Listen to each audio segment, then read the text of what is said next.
kanina pa kami nagte-test.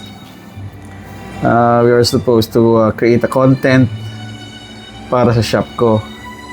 Kaya lang, paulit-ulit ako kung paano ang magiging start or startup ng script. And wala akong maisip. Blanco.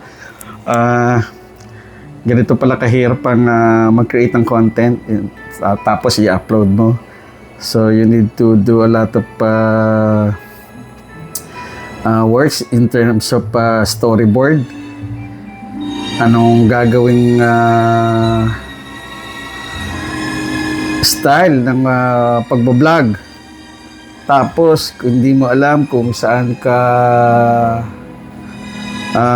mag-start ng edit, saan ka magsisimula ng video, paano mo i-adjust yung audio, ano ang gagawin mong background, paano ang focus ng camera mo, tapos kung gaano kalakas yung magiging boses mo. Hindi mo rin alam kung paano ang gagawing modulation, kung ganun kalakas, ganitong kahina, kailangan bang i-edit pa yung boses, o kailangan pa ba i-adjust in terms of audio.